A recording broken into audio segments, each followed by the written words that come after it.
Elmir müəllim, işğaldan azad olunmuş ərazilərimizdə abadlıq işlərinin orada həyata keçirilən böyük qayıdış layihəsi çərçivəsində sosial-iqtisadi siyasətdə siz ən önəmli amillər kimi nələri vurğulardınız və nələri göstərə bilərdiniz? Ümumiyyətlə 44 günlük müharibədən sonra birmənalı şəkildə dövlətin prioritetində işğaldan azad olunmuş ərazilərə böyük qayıdış layihəsinin başlanması, orada bərpa işlərinin yenidən həyata keçirilməsi və insanların ora köçürülməsi əsas strategiyalardan biri hesab olunurdu. Ümumiyyətlə baxsaq, burada 3 əsas mərhələ dövlətin nəzərində idi.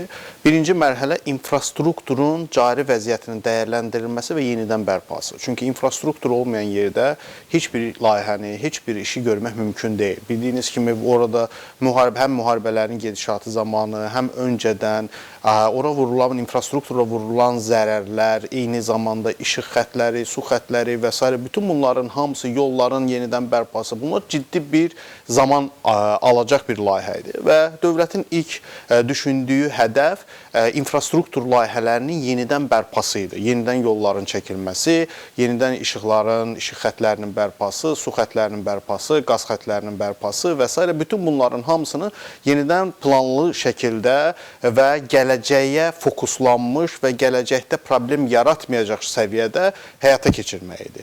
Birinci mərhələ bitdikdən sonra ikinci mərhələ təbii ki, orada insanların yaşaması üçün lazım olan evlərin, müəyyən məişət obyektlərinin, məktəblərin, xəstəxanaların, poliklinikaların, eyni zamanda bağçaların, sosial yaşayış obyektlərinin və s. tikintisi idi. Və bununla paralel olaraq təbii ki, orada istehsalın həyata keçirilməsi, biznesin qurulması, iqtisadiyyatın dayanıqlığının formalaşdırılması istiqamətində aparılan işlər idi. Təbii ki, artıq 3-cü mərhələyə gəlib çıxmışıq. 3-cü mərhələdə artıq köç mərhələsi idi ki, bu mərhələdə də dövlət artıq bir çox rayonların, kəndlərinə və şəhərlərin özlərinə artıq köç prosesini başlatmışdı. Burada məsələ ondan ibarətdir ki, birinci növbədə dövlət birmənalı şəkildə bu qədər işin hamısını öz öhdəliyinə götürüb birdəfəli həll etməsi çətin proses idi. Və burada böyük büdcələr lazımdır, burada böyük maliyyə lazımdır və burada əsas odur ki, həm vaxt baxımından sürətli hərəkət etmək üçün dövlət orqanları, dövlət qurumları ilə yanaşı müxtəlif müəssisələrin, xüsusən də xarici müəssisələrin bura cəlb edilərək bu layihələrin həyata keçirilməsində dövlət maraqlı idi. Özəl dövlət müştərək müəssisələrlə bu layihələrin həyata keçirilməsi. Misal üçün, bir çox kəndlərin tikintisinin bərpasını artıq bir çox xarici şirkətlərə həvalə olunmuşdu. Yolların çəkintisi bir çox xarici şirkətlərə həvalə olunmuşdu. Təbii ki, burada yerli qurumların da müəyyən əməyi və eyni zamanda nəzarəti, eyni zamanda funksionallığı və eyni zamanda maliyyə, büdcədən ayrılmış maliyyə hesabına fəaliyyəti mövcud idi. Amma təbii ki, burada paralel iş getməsəydi, bu çox çətin məsələ ola bilərdi. Çox maraqlı bir məqama toxundu çıxışın əvvəlində Elmir müəllim. Yəni ki, konkret olaraq, bəli, biz də hamımız görürük ki, ildən ilə böyük qayıdış layihəsi çərçivəsində dövlət büdcəsindən ayrılan vəsaitin həcmi artır, məbləği və eyni zamanda çox yaxşı vurğuladınız ki, məsələn, Azərbaycana dost ölkələr tərəfindən bir növ hətta belə deyək, jestlər kimi, hədiyyələr kimi nələrsə olunur, hansı orada obyektlər tikilir, həm də ki, xarici şirkətlər gəlir. Amma bayağı da qeyd etdiniz ki, kifayət qədər buna həm vaxt lazımdır, həm pul lazımdır. Bax, bu baxımdan Azərbaycanın, sırf Azərbaycanın, özəl sektorunun həmin layihələrdə iştirakı hansı səviyyədədir və ümumiyyətlə bu iştirakı siz qənaətbəxş sayırsınızmı bax bu günə qədər? Burada iki istiqamət önəmlidir. Birinci istiqamət təbii ki, dövlətin fəaliyyət olaraq özəl şirkətlərə verdiyi layihələrdir. Misal, bunlar tenderlər vasitəsilə həyata keçirilir. Təbii ki, büdcə ayrılır dövlət tərəfindən, maliyyələşdirilir dövlət tərəfindən, tenderlər vasitəsilə tikinti sahəsidir, inşaat sahəsidir, xidmət sahəsidir, müxtəlif sahələr üzrə və bunlar verilir özəl şirkətlərə. Özəl şirkətlər özləri xüsusi qiymətlər verirlər və uyğun olan, proyektə uyğun olan, layihəsi uyğun olan, ciddiyyəti uyğun olan, təbii ki, əvvəlki referansları və fəaliyyət sahələri uyğun olan şirkətlər tenderləri udaraq burada fəaliyyətlə, biznes fəaliyyətinə və həm tikinti, həm layihə, müxtəlif layihələrlə məşğul ola bilirlər. İkinci istiqamət isə odur ki, öz istəyi ilə orada bizneslərini qurmağa çalışan şirkətlər. Misal üçün, bir çox ad çəkmək istəmirəm, mağazalar şəbəkəsi artıq orada öz fəaliyyətlərini açmaq üçün filiallarını açdı, banklar filiallarını açdı. Hətta bir çox şirkətlər müraciət elədi ki, dövlət bununla bağlı xüsusi sənədləşmə işlə apardı. İqtisadiyyat Nazirliyi xüsusi sorğular qəbul elədi. Orada müxtəlif biznes fəaliyyəti ilə məşğul olan şirkətləri cəlb etmək üçün sorğular qəbul elədi və bu sorğular nəticəsində məlum oldu ki, hansı sahələr daha önəmlidir, daha prioritetdir və bu prioritetli səviyyəsinə görə artıq şirkətləri cəlb edərək orada fəaliyyətinə icazə verdilər. Hətta bununla bağlı orada xüsusi dəstək verdilər. Burada istehsal sahələrinin qurulması, xüsusi olaraq biznesləri daha çox çağırdılar ki, həm işlə təminat olsun, həm insanlar ora köçdükdən sonra orada daimi yaşaması və qazanc səviyyəsinin, satın alma gücünün formalaşması üçün orada istehsalın qurulmasıdır, xidmət sahələrinin qurulmasıdır. Düşünək ki, gəlin belə bir məsələni gündəmə gətirim. Misal üçün, şirkətlər var ki, orada istehsal sahələrini qururlar, özü ilə bərabər ən azı 20-30 balaca da olsa, mikro sahibkarlıq da olsa, orta sahibkarlıq da olsa, 30 nəfər, 50 nəfər çalışdırırlar. Bu artıq insanın orada yaşayan, ora qayıdan vətəndaşımızın işlə təminatı deməkdir. Bu əslində dövlətə bir dəstəkdir. Bəzən deyirlər ki, insanlar düşünürlər ki, ora gedəndən sonra dövlət qurumları var, hərəsinin orada rayon üzrə nümayəndəlikləri açılacaq, orada çalışılacaq. Hər şey dövlətin üzərindən gözləmək mümkün deyil. Burada bizneslərin də özünün təşəbbüsü olmalıdır. Müxtəlif istehsal sahələridir, kənd təsərrüfatı sahələridir. Artıq o ərazilərə səfər eləsəniz, Qarabağa, görərsiniz ki, artıq yetəri qədər hər rayonun özünün belə deyək, iqliminə uyğun olaraq kənd təsərrüfatı, əkin, maldarlıq və s. artıq başlayıb. Və burada eyni zamanda təhsillə bağlı şirkətlər artıq fəaliyyətlərini başladıblar. Burada tikinti ilə bağlı müxtəlif sahələr üzrə. Hətta mən deyərdim ki, Laçında mənim tanıdığım şəxsən bir neçə sahibkar var. Biznesi Bakıdaydı. Bakıdan öz biznesini tamamilə ləğv elədi və həmin biznesini istehsal sahəsini, xüsusən də sabun, maye, sabun və s. bu sahədə istehsalını apardı, Laçında qurdu. Və Laçında özünün biznesini sahibkarlığında təbii ki, ortalama olaraq bir 40-50 nəfərdə işçini işlə təmin etmiş oldu. Təbii ki, burada dövlət də maraqlıdır. Dövlət niyə maraqlıdır? İqtisadiyyat nə qədər ciddi bir şəkildə, iqtisadiyyatın təməli biznesdir. Bizneslər nə qədər ciddi bir şəkildə qurulsa, iqtisadiyyat orada daha güclü qurular və belə deyək də, həyat axını, döngüsü bir o qədər sürətlə baş verə bilər. Və burada təbii ki, fərqli xarici şirkətlər də vardır ki, öz sərmayələri hesabına da Qarabağa sərmayə yatırmağa çalışırlar. Bu günləri baxsaq, Səudiyyə Ərəbistanının misal üçün Aquapower Energy şirkəti var. Ortalama 200 milyon dollardan çox vəsaiti enerji istehsalına Qarabağda, xüsusən də yaşıl enerji, bərpa olunan enerjinin istehsalına yönəldi. Bundan başqa İtalyan şirkətləri var ki, hansı ki öz sərmayələri hesabına Qarabağda hansısa layihələrin keçirilməsini artıq başladıblar, həyata keçirməyə başladıblar. Bütün bunlar əslində Qarabağın bərpası, yenidən həyatın formalaşması üçün və xüsusən də sürətli prosesin getməsi üçün həm böyük fundamental bir təkandır, həm də insanların orada yaşaması üçün bir səbəb yaradır. Ümumiyyətlə, müharibələrdən sonra dünya praktikasında belə bir şey var ki, müharibələrdən sonra bərpa prosesində hələ də belə orada sabitliyin qorunması üçün hər zaman bir dövlət güvəncəsi lazımdır, dövlət sığortası lazımdır. Çünki heç bir iş adamı gedib orada yeni müharibədən çıxmış bir torpağa sərmayə yatırmaz. Bu gün gəlin baxaq görək, kimsə gedib öz sərmayəsini Suriyaya yatırarmı? Gedər orada hansısa bir biznes açarmı? Amma bu günləri dövlətin verdiyi sığortaya görə, dövlətin güvəncəsinə görə, dövlətin təhlükəsizliyin, bəli, dövlətin təhlükəsizliyi artıq bu əsas astanada olduğu üçün şirkətlər özləri maraqlıdır ki, öz sərmayələrini ora yatırsınlar və orada bu prosesləri daha bir geniş miqyasda həyata keçirsinlər. Elmir müəllim, çox gözəl. Əslində mən düşünürəm ki, siz bu məsələni məndən daha yaxşı bilirsiniz. Çünki ən azı bayaq qeyd etdiniz, siz səfərlər edirsiniz, orada hər şeyi gözünüzlə göstərir. O 1000 dəfə eşitməkdən bir dəfə görmək daha məsləhətdir. Amma gəlin belə danışaq. Bax, indiki vəziyyətdə siz sadaladınız dövlət tərəfindən olunan şeylər, hansı qaydada bunlar olunur? Yəni özəl biznesin ora cəlb olunması, özəl biznes söhbət hələ bizdən gedir, bizim sırf sahibkarlardan gedir. Bax bu müstəvidə biz bilirik ki, aydındır ki, sahibkarlar ilk növbədə kökləniblər məsələn qazanca, amma sözsüz ki, indi ora bizim üçün müqəddəs bir ərazidir, bu da öz yerində. Bax bu müstəvidə hər şey belə idealdırmı? Yoxsa dövlətin özəl sektordan və özəl sektorun özünün dövlətdən daha hansı gözləntiləri var? Yəni burada fikrim çatdı, harmoniya artıq oturuşub, yoxsa hələ nələrəsə ehtiyac var? Gəlin belə deyək, bu günləri hələ o yüksək səviyyədə təmin olunub deyə bilmərik. Niyə deyə bilmərik? Birinci növbədə təbii ki, dövlət, bizim bilmədiyimiz dövlət siyasəti var ki, dövlət strategiyaları var ki, xüsusən bu proseslərin hamısının mərhələli getməyində dövlət özü maraqlıdır.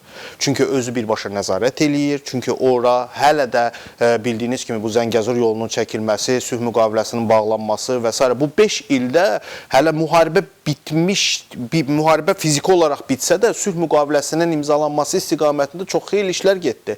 Hələ ondan sonra təbii ki, bu yenidən antiterror əməliyyatının olması və s. bu proseslərin getməsi, revanşist qüvvələrin hələ də maraqlı olması, dövlətin tam belə deyək, təhlükəsizliyi təmin eləməsi, sabitləməsi, bütün bunlar hamısı proseslərdir və bunlar hamısı dövlətin nəzərindədir və biz sahibkar olaraq bəlkə də sahibkarlar düşünür ki, niyə dövlət həmən icazə vermir, mən gedim orada istədiyim işi görüm.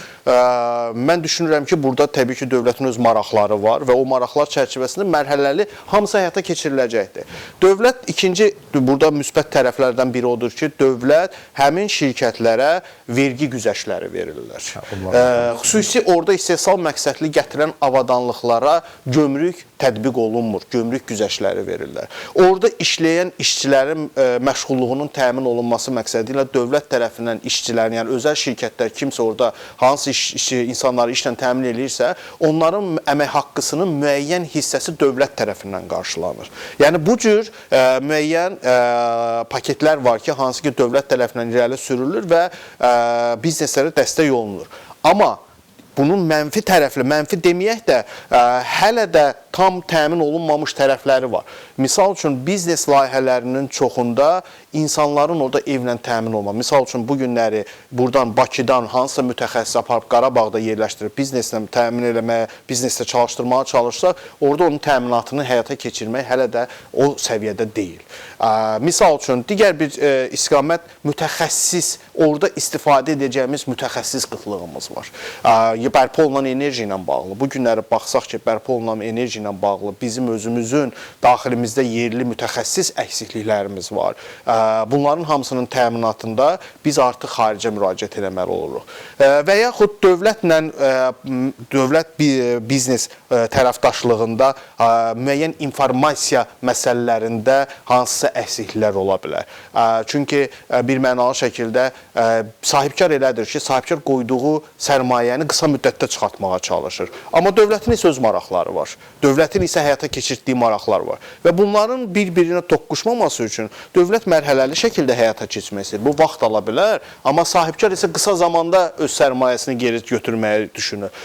Biz deyirik, indi ora bizim üçün müqəddəsdir, hamı maraqlıdır ki, öz sərmayəsini yatırsın, iş getsin, inkişaf getsin. Amma bir tərəfdən də sahibkar yatırdığı investisiyanın gəlirliyini istəyir axı. Və bu gəlirliyin qısa müddətə olmaması artıq sahibkar üçün ciddi bir maneə yarada bilər və artıq o bizneslərdən qaça bilər. Bu günləri mən də rastlaşıram.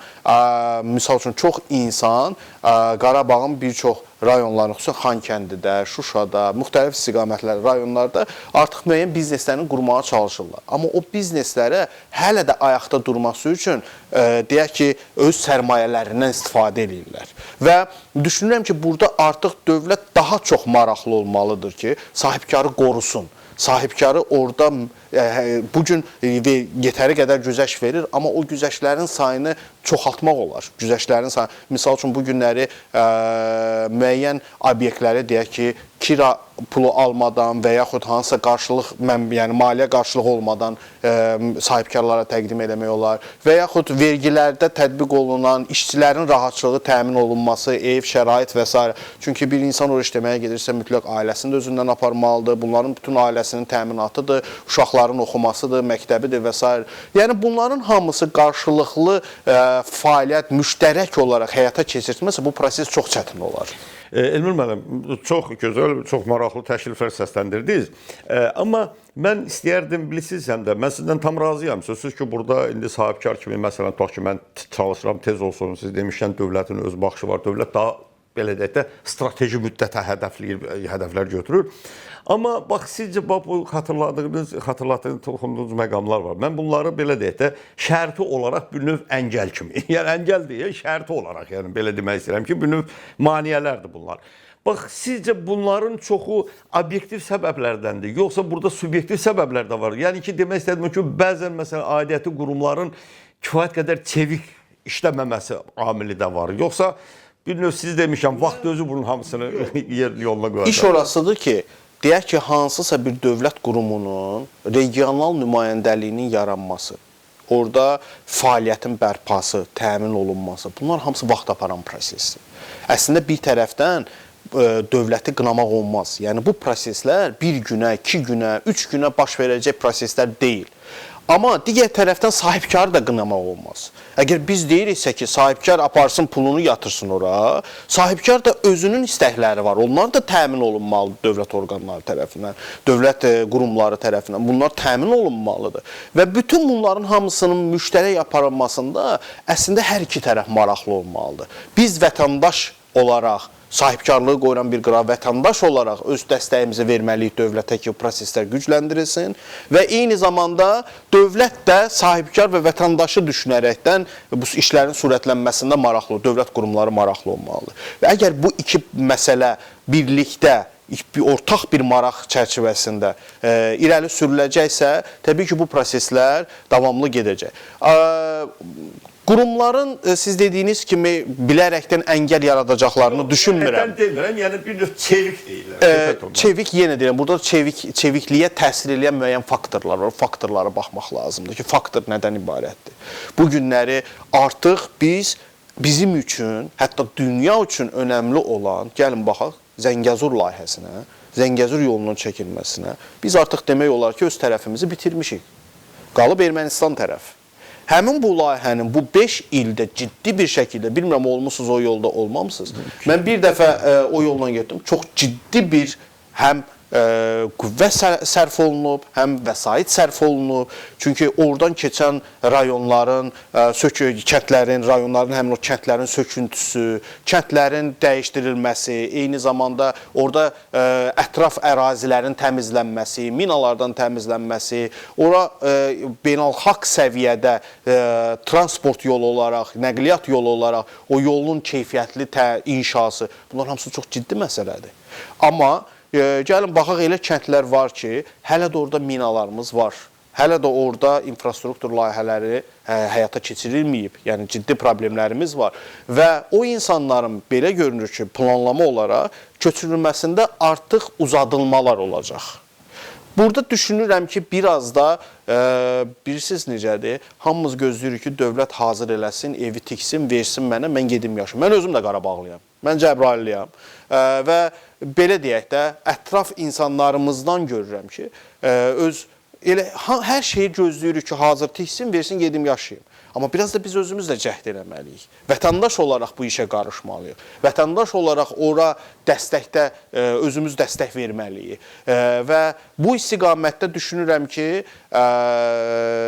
birgə layihələrdə, dövlət layihələrində vətəndaşların fikirlərindən, ideyalarından, zəhmətindən, əməyindən, hətta ola bilər kiçik də olsa maliyyəsindən istifadə edilsə, bu prosesləri qısa müddətə yekunlaşdıra bilərik.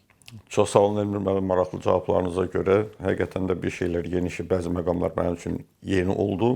Təşəkkür edirik. İnşallah yenidən bu studiyada sizinlə müxtəlif iqtisadi məsələləri müzakirə edəcəyik. İnşallah. Təşəkkür edirəm dəvətiniz üçün. Sağ olun. Sağ olun.